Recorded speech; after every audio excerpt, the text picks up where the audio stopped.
Hi friends, ಎಲ್ಲರಿಗೂ ನಮಸ್ಕಾರ. Social workers ಅಡ್ಡ ಯೂಟ್ಯೂಬ್ ಚಾನಲ್ಗೆ ಸ್ವಾಗತ.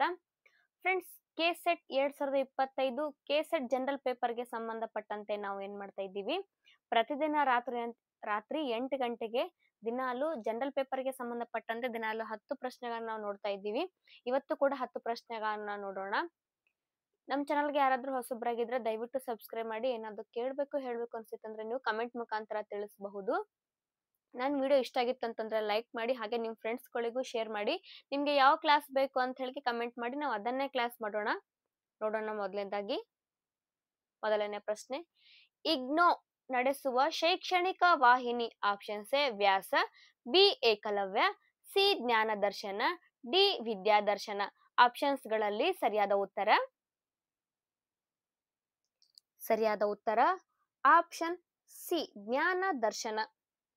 ಇಗ್ನೋ ನಡೆಸುವ ಶೈಕ್ಷಣಿಕ ವಾಹಿನಿ ಯಾವುದು ಅಂತಂದ್ರೆ ಅದು ಜ್ಞಾನ ದರ್ಶನ. ನೆಕ್ಸ್ಟ್ ನೋಡೋಣ ನಾವು. ರಾಜ್ಯವೊಂದರ ರಾಜ್ಯಪಾಲರಾಗಿ ನೇಮಕಗೊಂಡ ಮೊದಲ ಮುಖ್ಯ ನ್ಯಾಯಾಧೀಶ ಯಾರು? ಆಪ್ಷನ್ಸ್ ಎ ನ್ಯಾಯಮೂರ್ತಿ ವೆಂಕಟಾಚಲಯ್ಯ, ಬಿ ನ್ಯಾಯಮೂರ್ತಿ ನಾರಾಯಣನ್, ಸಿ ನ್ಯಾಯಮೂರ್ತಿ ಸದಾಶಿವಂ, ಡಿ ನ್ಯಾಯಮೂರ್ತಿ ನಾನಾವತಿ. ಆಪ್ಷನ್ಸ್ ಗಳಲ್ಲಿ ಸರಿಯಾದ ಉತ್ತರ ಆಪ್ಷನ್ ಸಿ ನ್ಯಾಯಮೂರ್ತಿ ಸದಾಶಿವಂ. ಇವರು ರಾಜ್ಯವೊಂದರ ರಾಜ್ಯಪಾಲರಾಗಿ ನೇಮಕಗೊಂಡಂತಹ ಮೊದಲ ಮುಖ್ಯ ನ್ಯಾಯಾಧೀಶರಾಗಿರ್ತಾರೆ.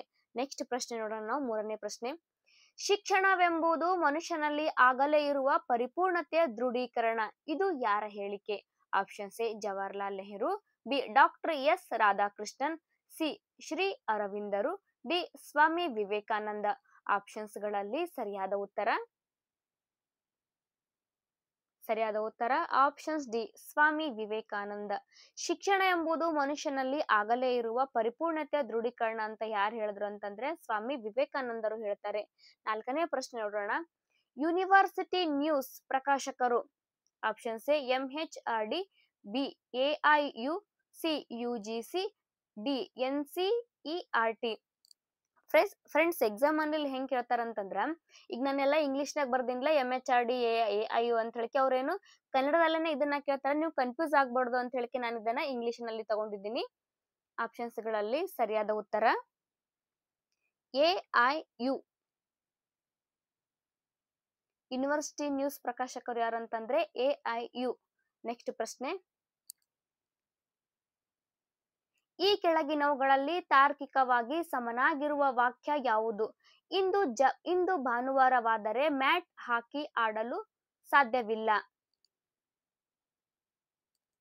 ಆಪ್ಷನ್ಸ್ ಎ ಇಂದು ಭಾನುವಾರ ಮತ್ತು ಮ್ಯಾಟ್ ಹಾಕಿ ಆಡಬಹುದು, ಬಿ ಮ್ಯಾಟ್ ಹಾಕಿ ಆಡುತ್ತಾನೆಂದರೆ ಇಂದು ಭಾನುವಾರವಲ್ಲ, ಸಿ ಇಂದು ಭಾನುವಾರವಲ್ಲ ಮತ್ತು ಮ್ಯಾಟ್ ಹಾಕಿ ಆಡಲು ಸಾಧ್ಯವಿಲ್ಲ, ಡಿ ಮ್ಯಾಟ್ ಹಾಕಿ ಆಡುತ್ತಾನೆಂದರೆ ಮಾತ್ರ ಎಂದು ಭಾನುವಾರವಲ್ಲ. ಆಪ್ಷನ್ಸ್ ಗಳಲ್ಲಿ ಸರಿಯಾದ ಉತ್ತರ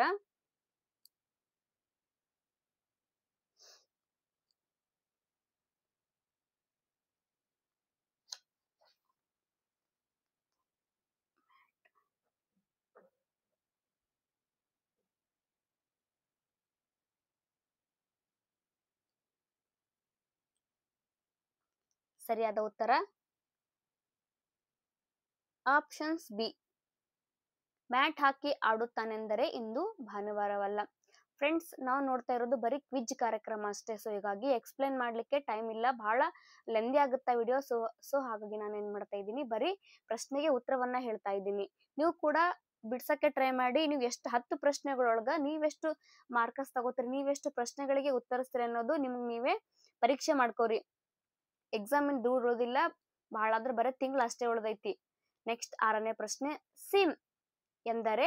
options A subscriber integrated module, B standard integrated module, C subscribe identity module, D standard identity module. Options ಗಳಲ್ಲಿ ಸರಿಯಾದ ಉತ್ತರ option C subscribe identity module. 7ನೇ ಪ್ರಶ್ನೆ, ಒಂದು ಕಂಪ್ಯೂಟರ್ ಪ್ರೋಗ್ರಾಂ ನಲ್ಲಿರುವ ದೋಷವನ್ನು ಡ್ಯಾಶ್ ಎಂದು ಕರೆಯುತ್ತಾರೆ? Options A virus, B bug, C fatal error, D power failure. Options ಗಳಲ್ಲಿ ಸರಿಯಾದ ಉತ್ತರ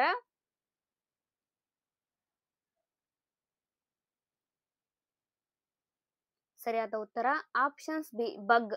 ಒಂದು ಕಂಪ್ಯೂಟರ್ ಪ್ರೋಗ್ರಾಮ್ ನಲ್ಲಿರುವ ದೋಷವನ್ನ ಬಗ್ ಎಂದು ಕರೆಯುತ್ತಾರೆ. ನೆಕ್ಸ್ಟ್ ಪ್ರಶ್ನೆ 8ನೇ ಪ್ರಶ್ನೆ. ಗೂಢ ಲಿಪೀಕರಣ ಎಂದರೆ ಆಪ್ಷನ್ಸ್ ಎ ಅನಧಿಕೃತ ಪ್ರವೇಶ ತಡೆಯಲು ಸಂದೇಶಗಳ ಕೋಡಿಂಗ್ ಮಾಡುವುದು, ಬಿ ಅನಧಿಕೃತ ಬಳಕೆದಾರರನ್ನ ತಡೆಯಲು ಕಂಪ್ಯೂಟರ್ಗಳನ್ನ ಕೋಡಿಂಗ್ ಮಾಡುವುದು, ಸಿ ಕಂಪ್ಯೂಟರ್ ಬಿಡಿಭಾಗಗಳಲ್ಲಿ ಬಾರ್ಕೋಡ್ಗಳನ್ನ ರಚಿಸುವುದು, ಡಿ ಹಾರ್ಡ್ ಕಾಪಿಯನ್ನ ಸಾಫ್ಟ್ ಕಾಪಿಯನ್ನಾಗಿ ಪರಿವರ್ತಿಸುವುದು.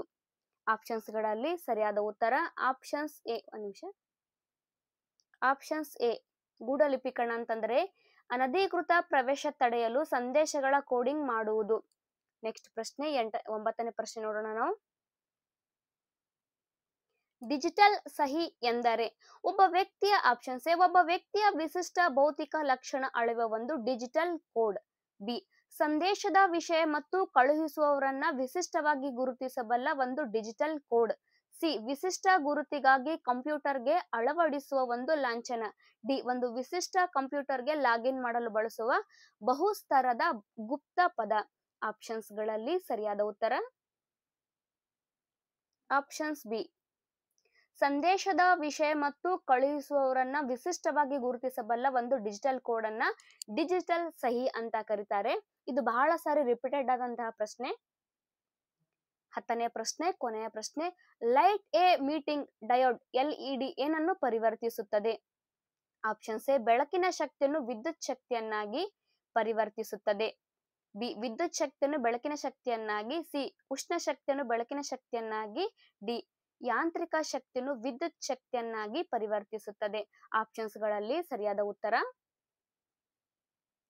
ಆಪ್ಷನ್ ಸಿ ಉಷ್ಣ ಶಕ್ತಿಯನ್ನು ಬೆಳಕಿನ ಶಕ್ತಿಯನ್ನಾಗಿ ಪರಿವರ್ತಿಸುತ್ತದೆ. ಯಾವುದು? ಎಲ್ಇಡಿ ಅಂದ್ರೆ light A meeting diode. Friends, ಇವತ್ತಿಗೆ 10 ಪ್ರಶ್ನೆಗಳನ್ನ ನೋಡಿದ್ವಿ. ನಾನು ನಾಳೆ ಮತ್ತೆ 8 ಗಂಟೆಗೆ 10 ಪ್ರಶ್ನೆಗಳನ್ನ ನೋಡೋಣ. ನಿಮ್ಗೆ ಏನಾದ್ರೂ ಕೇಳಬೇಕು ಹೇಳಬೇಕು ಅನ್ಸ್ತಂದ್ರೆ ನೀವು ಕಮೆಂಟ್ ಮುಖಾಂತರ ತಿಳಿಸಬಹುದು. ಆದಷ್ಟು ಮಟ್ಟಿಗೆ ನೀವು 10 ಪ್ರಶ್ನೆಗಳನ್ನ 10 ಪ್ರಶ್ನೆಗಳಿಗೆ ಉತ್ತರ ನೀಡಲಿಕ್ಕೆ ಟ್ರೈ ಮಾಡಿ. ಎಕ್ಸಾಮ್ ದೂರ ಉಳಿದಿಲ್ಲ, ಬರೀ ಇನ್ನು 30 ದಿನಗಳಷ್ಟೇ ಬಾಕಿ ಇದ್ದಾವ. ಸೊ ಹಾಗಾಗಿ ನೀವೇನ್ ಮಾಡ್ಬೇಕು, ವರ್ಕ್ ಅನ್ನ ಇನ್ನೂ ಹಾರ್ಡ್ ಮಾಡ್ಬೇಕು. ಧನ್ಯವಾದಗಳು ಫ್ರೆಂಡ್ಸ್. ಮುಂದಿನ ತರಗತಿಯಲ್ಲಿ ಮತ್ತೆ ಭೇಟಿ ಆಗೋಣ. ನಾನು ಈಗಾಗಲೇ ಜನರಲ್ ಪೇಪರ್ಗೆ ಸಂಬಂಧಪಟ್ಟಂತೆ ನಾನು ನನ್ನ ಚಾನೆಲ್ ಅಲ್ಲಿ ವಿಡಿಯೋಗಳನ್ನ ಅಪ್ಲೋಡ್ ಮಾಡಿದ್ದೀನಿ, ನೀವು ನೋಡಬಹುದು.